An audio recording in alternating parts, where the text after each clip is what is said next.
Hey everyone, welcome to Neil Talks. My name's Neil and it's time to talk Taskmaster.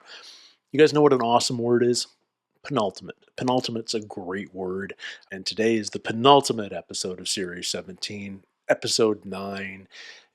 It almost feels like a foregone conclusion at this point that John's going to win the series, but nothing is set in stone just yet. Although I think we can confirm that Nick won't be sneaking up from behind and stealing the win away. One of the big questions remaining is whether Sophie will ever win an episode. I think things are looking unlikely for her, but I felt the same about Nick before he stole episode 7. So, like I say, anything can happen with a show this wild.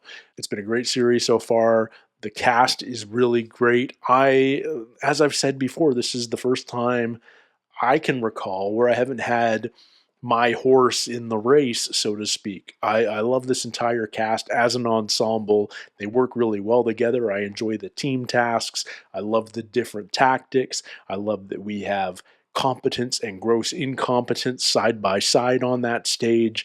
Yeah, it's just been a highly entertaining series, and I'm excited to dive into this episode. So let's get right to it, guys. Episode 9, Series 17, Taskmaster.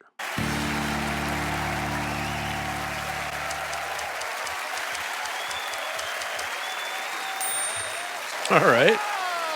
That was a different title card. And next to me, a man who says that the mothers at the gate of his children's school are a duplicitous gaggle of witches.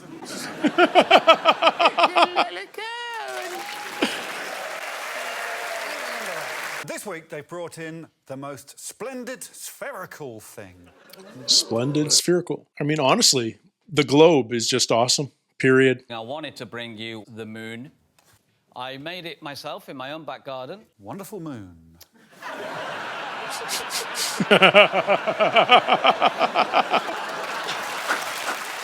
I love how committed Steve is to this show. It's spectacular, Steve. Yeah. Not a sphere. Do you recognise the specificity of the mooning in the... Oh, dear That's God. me. It was taken by Sam Campbell. There we go.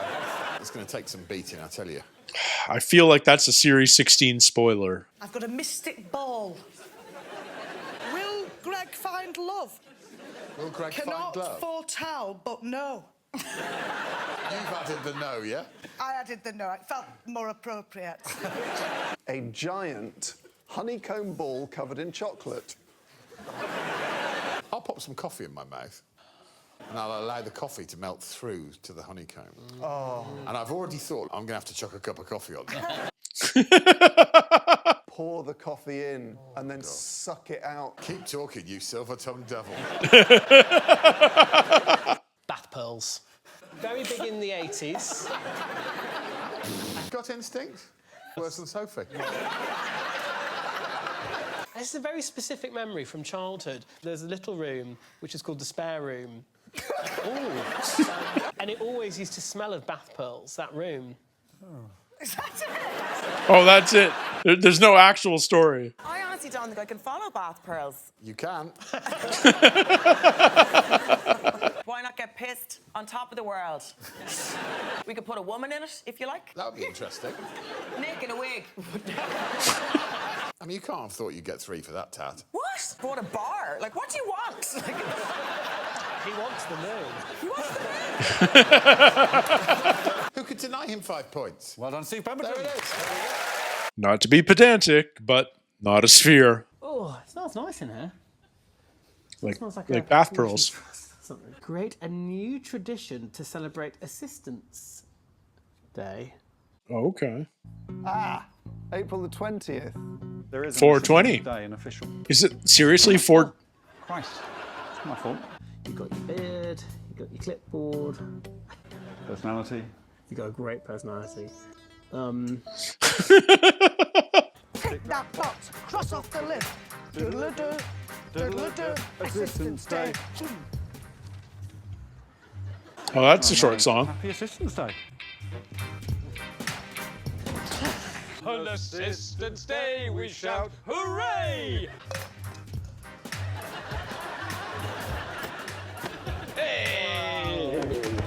Thank you. Yeah, I'll see you at Assistantbury. Did you just say Assistantbury?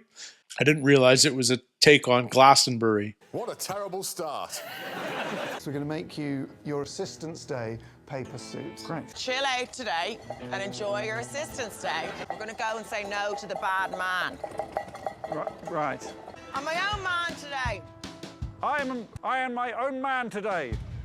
Not today, Satan. Not today, Satan. Good boy. Yeah? Of course it's a pram. What else is it? I thought it was a Regal trolley. Tomato, tomato. I love Assistant's Day. I did enjoy it. I felt quite emboldened. Did you? Yeah. No. It's an amazing paper suit. Assistants get to dress in their favourite thing, which is paper. Is it? Big time. Have you seen this guy's dressing room? It's like a hamster's cage.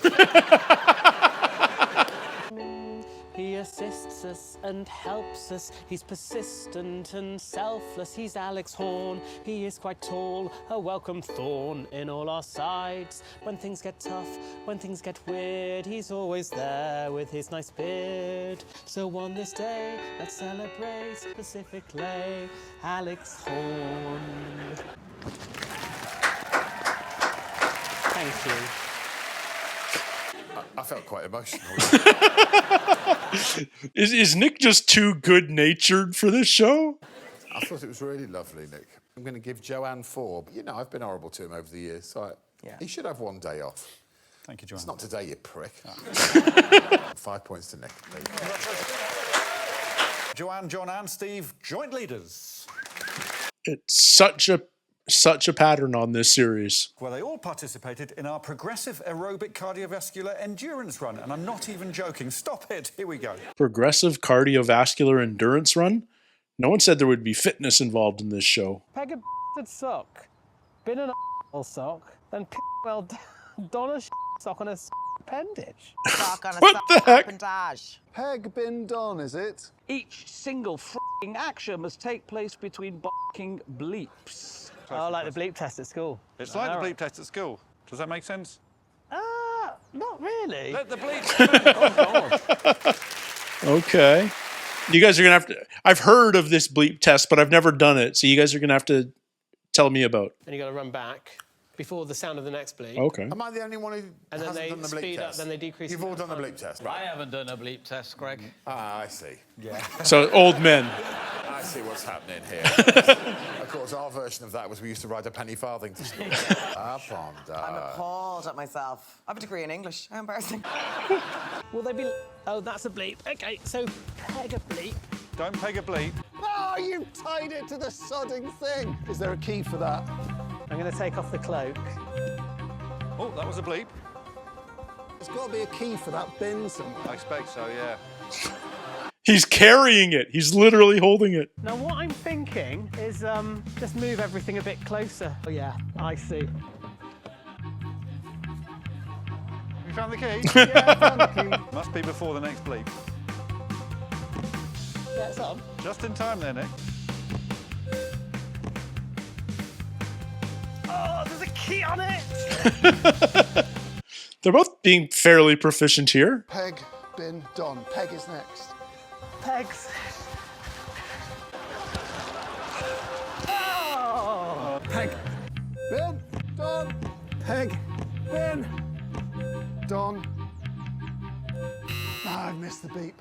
He looked pretty, like John did a bunch there. It's quite incredible how seriously you take some things. Even I started to think it was a fucking sport.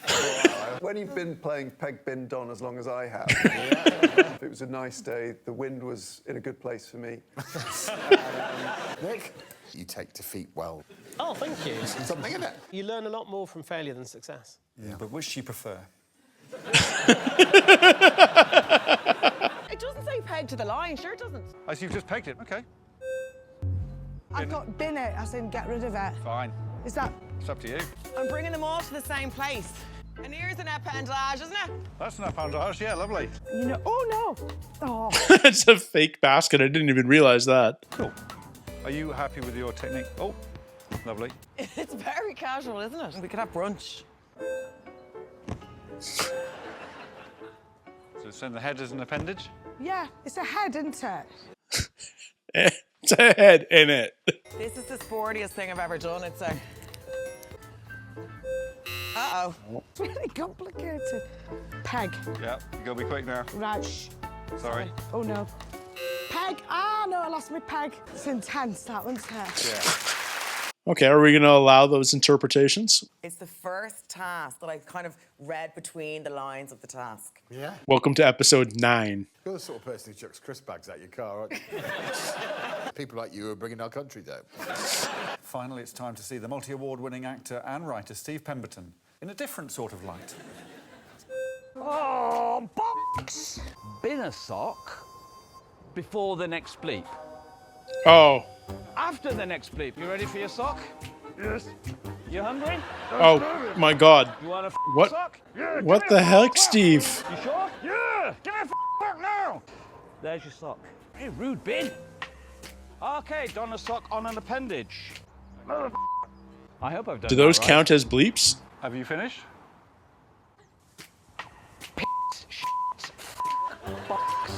Oh, I don't know what I'm meant to do. Well, I hope I've not made a fool of myself. There were loads of bleeps.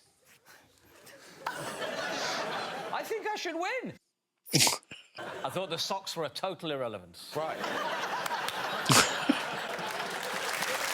You know what? There's an argument to be I'm made. happy to count the swearing bleeps as bleeps because it won't affect the scores. 15 bleeps. Nick, 22. Sophie, 30. Joanne, 42 bleeps. John, 43. Oh. There we go. Wow. So close at the top. I love it. It's time to go back of head to the lab. Phrenology. Yes. Oh my God. Ah, I can see myself on the back of my head. Can we see Nick in the mirrors, though? I know they've removed most of his reflections this show, but not all of them. There's a few. It's written backwards. Oh, no. Heen. Hoob. How about you hold it up to the mirror there, Sophie? Oh, yes. Biambombo.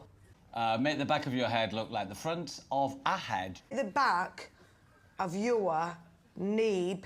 You may not just make a mask. Is there anything else in the room that could help you read that, do you think?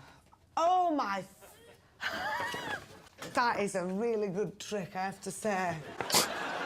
Your time starts 1. What? Now backwards. Can you see my nostrils? Biggest I've ever seen. Let's dive in. What are you thinking? This is very Blue Peter back in the day, isn't it? I hate you for this. Hello, where's the party at? Isn't that just a mask? Oh, hello, welcome to the party. My name's Leslie, and I'm ready for my song. Ooh, ooh. Did you write that yourself, Leslie? It's about my divorce. Oh, sorry to hear that. Thanks for inviting me. Pleasure, Death. Oh, hang on. My straws come out of my mouth. Too early to judge, but it's not looking great. But I loved the party blower thing. So did I, but then that's the only thing it could do. Not so. The monocle swiveled into place. I think I'm too into it. Yeah. I'm all right with that. The middle-aged lady, she was from Sesame Street. 2 big bottle eyes sellotape to the back of her head. It was Grimace from McDonald's. I enjoyed it, albeit low scoring. OK, I'll bear that in mind. Put 'em up, hey. I'm undefeated. Stings like a wasp. Took his phone, pointed to his face, opened it, and went into his DMs. He's fucking cheating, isn't he? Some slag called Barbara fucking all over him. It's just a mask. Come on. Oh, you want me to come and fight you? I want you to come and fight me. Oh, I'd love to. Oh, yeah. You got me really good. I'm raging. I thought, yeah, he's lost his fucking mind.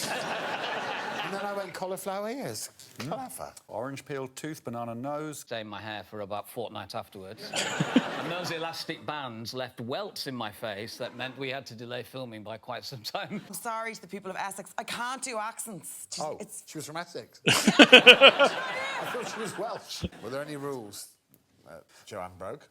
No, she didn't just make a mask. Okay. It was far more creative brought it, than it was very creative. Well, just John left, and that means this is either very good or absolute horseshit. Yeah, that's always the formula.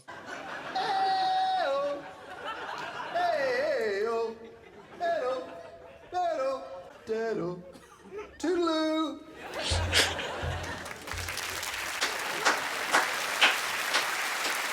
Incredible. Some of your finest work, I would say.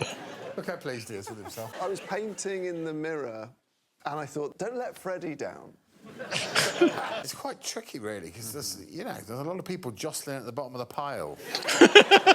Because obviously Freddie Mercury is the best. So we'll give John 5 There we points. go. Round of applause Okay. for John. Okay. I rather liked Joanne's The Duality. I'm sure the internet will go fucking mad. Back again. I know, here we are. 2 points is like Christmas Day. 2 points each. There we go. John's in the lead again with 17. Yet again. Oh, it's a skinny nappet. Bounce a ball on the bar. In round 1, your ball must bounce once before falling off the bar, Oh. and so on. They can make one mistake. One mistake in total in the whole game. Got it. Can Okay, you and choose when to use that life? I'd like to save it for the I future. get it now, I get it. Classic side bounce. Okay. I feel like... I meant it. Did you? If anyone can mess this up. Round 2, 2 bounces on the bar, please. I love tasks like this. These are my absolute favorites. Yeah. No one's using the full length of the bar yet. It's quite expensive. Nope. Use your life.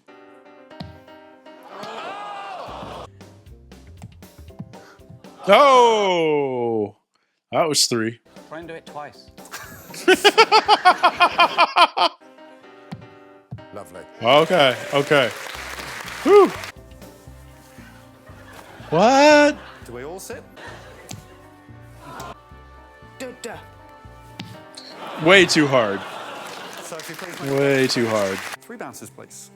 Boom, boom, boom.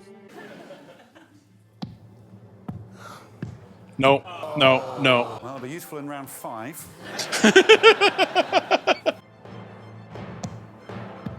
Oh! 3 is going to be hard. Yes. No. Yes. No. Oh, it was close. I have the time to have a strategy. I don't know if it's a fucking strategy. But... Yes. Oh, nicely done.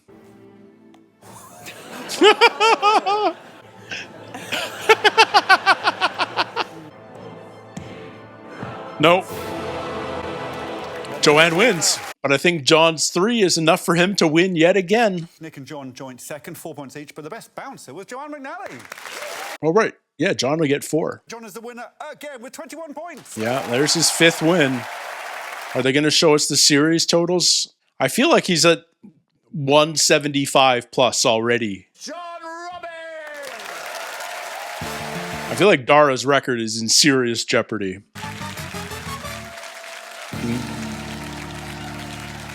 This series has flown by for me because, yes, I'm watching it quicker than you guys are seeing it in the real world because I'm late to the party.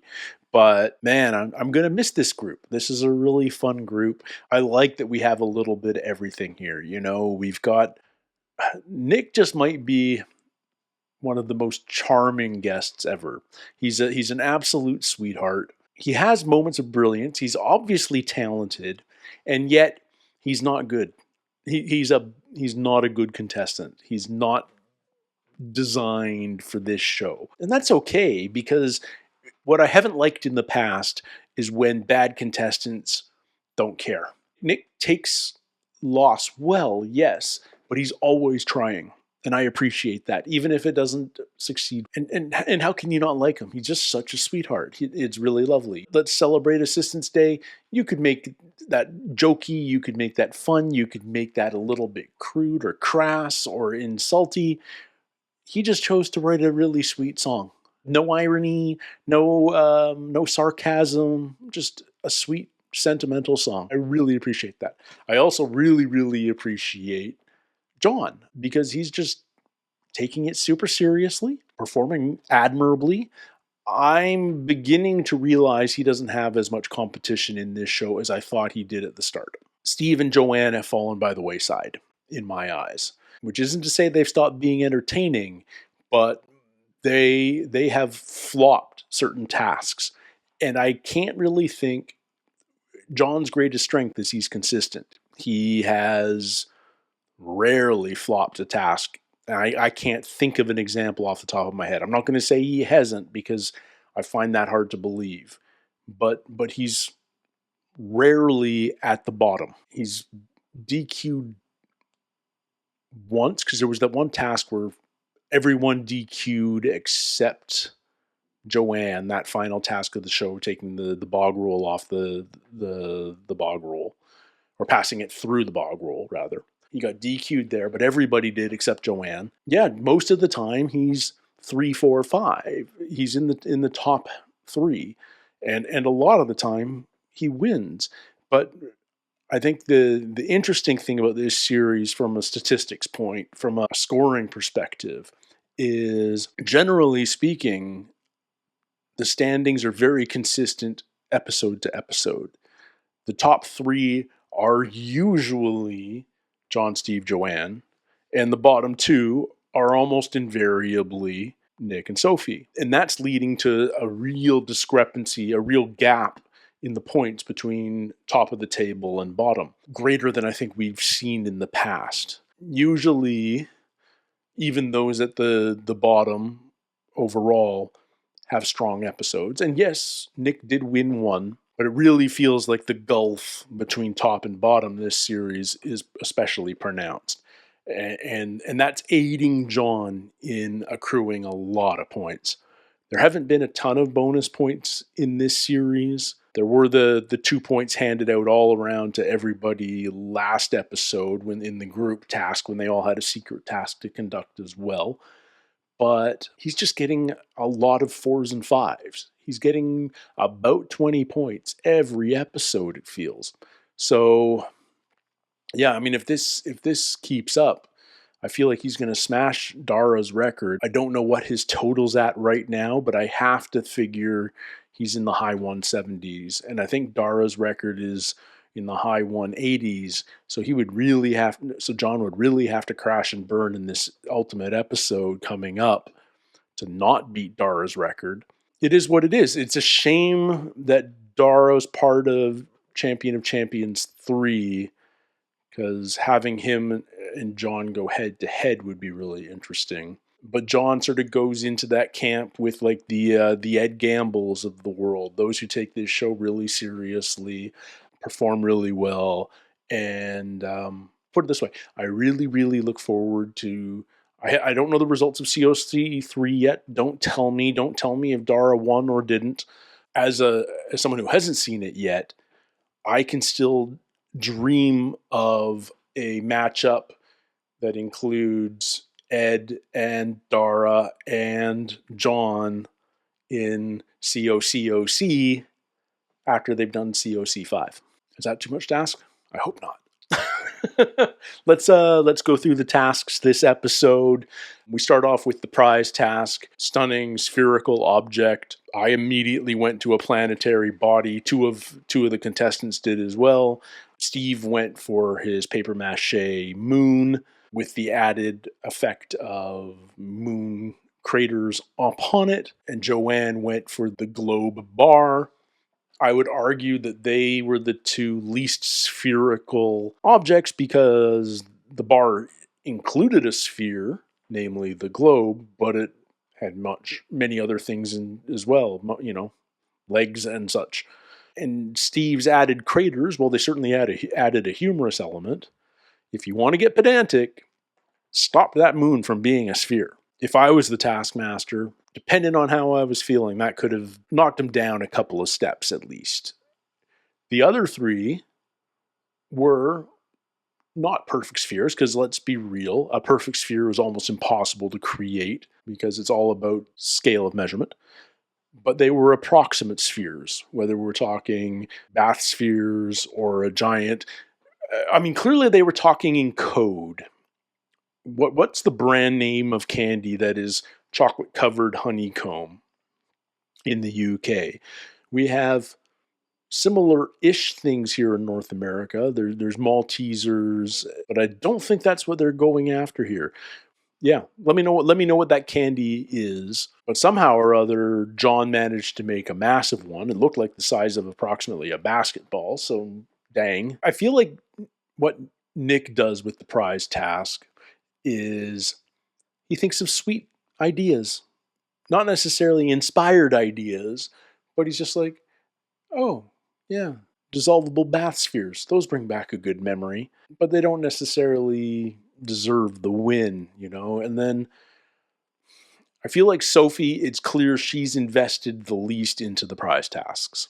And it's especially stark when you compare it to, again, John and Steve. They've invested the most energy into the show, not just showing up to the studio on filming days, but they've spent time at home making things and, planning things. And, Steve, especially with the prize tasks, it's been above and beyond. But somehow or other, John either commissioned this candy or made it himself, or I don't know, but Sophie brought a magic 8-ball. You're going to have to do better than that these days on Taskmaster if you want to win. And I do wonder these days, I know Taskmaster's a big hit in the UK. How many contestants are regular watchers? I will guarantee you that John watches his show religiously. I'm not sure about the others, and I can pretty much guarantee you that Sophie never watched it. She may have heard about it, but I don't think she's ever watched it before coming on. I may be wrong. It's just the impression I get, but that's a strong impression that I get. So anyway, yes, Steve won the prize task with his crater to moon. Does 420 have the same connotation it does in the UK as it does here in North America? Because 420 has, for the last generation, been expressly connected with weed culture. The time, 4:20 p.m., is considered the traditional time to smoke up. April 20th, the fourth month, the 20th day, is when pot protests always used to happen before marijuana got legal in Canada, for instance. It's just that number means pot here in North America, and I assumed that it meant the same there, but nobody made that connection, or they edited out all those connections on this episode. So I'm curious whether that's a thing there. You guys let me know, please. I already talked about Nick's just really nice sentimental song. I mean, Nick's clearly musically talented, not just with this song, but when he played a little classical music, blowing on the beer bottles. Yeah, he's clearly got a talent. I really appreciate that. The paper suit was interesting. Even if it was a bad idea, John executed it really well, so I think he got points there. But I think I liked Joanne's take on Assistants Day the most. Force those assistants to find some inner strength and stand up to their tyrannical bosses. Alex is the poster child for that, and it was fun to see. Yeah, no, that one was a lot of fun. Then we had Peg Bin Ware. Now, I have heard of this beep test from other Brits that I follow online, but I've never actually seen it happen in the traditional school exercise sense. But I think I've got a pretty good idea. The interval just gets shorter and shorter, but you've got to run the same distance between every interval, presumably. This was really clever. This is why I really admire John, is because, to be fair, Joanna, equally clever. They both had the insight to reduce the distance between the 3 repeating tasks. So, A, you don't need to peg to the clothesline. That was Joanna's big insight. Kudos to her for figuring that out. John figured out how to unlock the bin. So did Nick. But Nick just never had the urgency. John had the urgency. He got into the rhythm. He was taking it seriously. Nick was chit-chatting and stuff. And then Steve just completely understood the task. It was a shame. But to be fair, he's the one that had never done a beep test. But yeah, really clever solving there. But I also love how the task was designed to resist. Like they force, like the producers definitely anticipated that the contestants would do exactly that they would take the bin of socks to the clothesline. And so they made the bin not a bin. As soon as you lift it, it falls apart. They made the the rubbish bin, they chained it to the bathtub on the other side of the lawn. So you had to do multiple things to get you had to jump through some hoops to get everything into one place. But it could be done. And I appreciate that's how the producers operate. They don't want to make something impossible. They just want it to feel impossible for a moment. It's one of the things this show does really, really well, is finding that balance. It's like there's this battle of wits between contestant and producer, and the producers design a task and they anticipate how the contestants will react. And the contestants, after 17 series, have gotten smarter and have started to hunt for loopholes and have learned from the mistakes of the past, and they see how to read in between the lines of a task. And then the producers go, well, we can combat that. But if they're smart enough, we don't want to punish them. So let's give them a way to beat that. But it has to be another step. I love that back and forth, that interplay. You know, it used to be in the early seasons of the show, there was always something hidden under the table or written on the wall behind you.